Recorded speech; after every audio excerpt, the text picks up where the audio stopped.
Hi Ma, Ah, marahil hindi kita kilala in person. We never had this encounter na in person before. But somehow I have known you through the testimony of Angie. And I can say that you are a loving person to the extent na tatratuhin mong your own ang isang taong hindi mo naman kadugo. I know that you love the Lord Jesus Christ because you paved the way para si Angie or si Cory ay makakilala sa Panginoon, and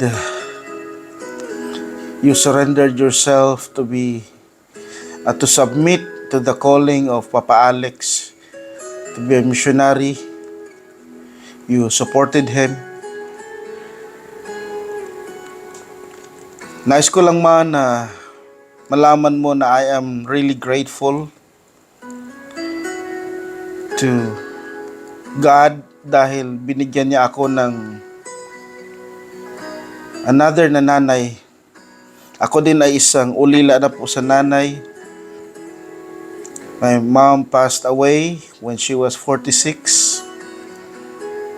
And I'm really thankful dahil again, pinatikim sa akin ng Panginoon yung magkaroon ng isang nanay.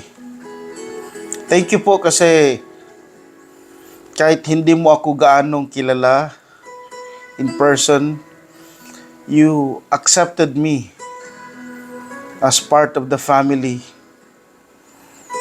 Maybe you have a lot of questions about me before. Kung anong klaseng pagkatao ako, anong klaseng background meron ako. May kaya ba kami sa buhay or wala? Kaya ko bang buhayin si Angeline or hindi? But I thank God because kayo po ay binigyan ako ng chance. You've been so supportive sa aming relationship. Of all the people na nag-attempt, naging karelasyon ni Angeline, ay ako lang yung nag-approve ka.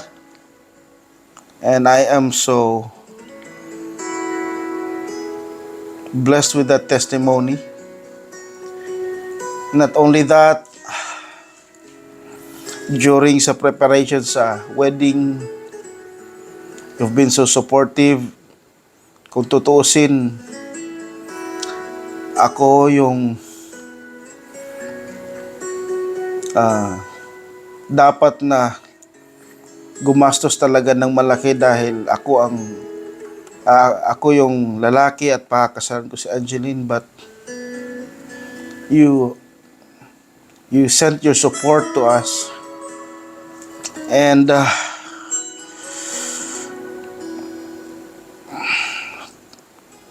salamat po. Salamat po dahil kahit papano ay nakita kita sa video call. Although nangarap din akong ma-meet ka in person, pero tila hindi na inalaw ng Panginoon. But I thank God because of our faith, ay magkakaroon ako ulit ng chance na makita ka muli.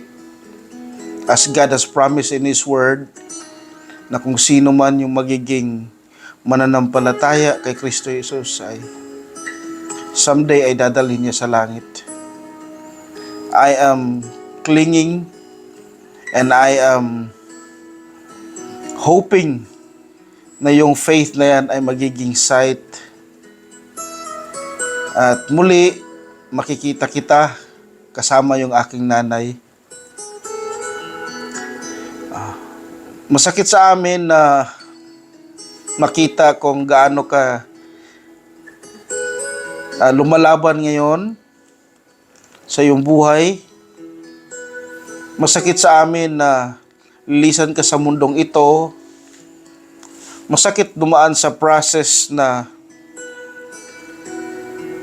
harapin namin yung reality na medyo mahaba-habang panahon pang aming aantayin upang makita ka muli. Pero kahit ganun pa man, we accept the will of God. At ang tanging konsuelo namin that you are in the better place. At kung anumang alaala na meron kami tungkol sa iyo, ay dadalhin po namin yan. Thank you po dahil ikaw ay naging missionary.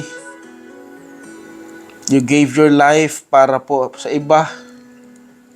And kami din po, inyong anak, ay ipagpapatuloy din po ang gawain kahit dito po sa bansang Laos. Mama, Nena, thank you po. From the bottom of my heart, I am really thankful sa iyo. Sa pagmamahal mo kay Angeline, sa pagmamahal mo sa akin, sa pagtanggap sa akin, at pagsuporta po sa amin. We'll be missing you, Ma. To be honest, we don't want you to go. But if this is the kind of life you will be going through, we will be selfish enough to have you into that kind of situation.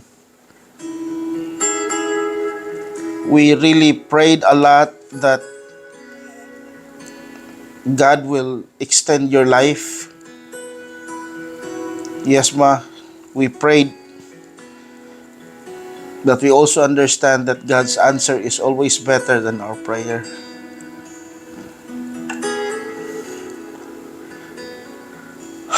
Thank you, Ma. Thank you so much, and we love you, Ma.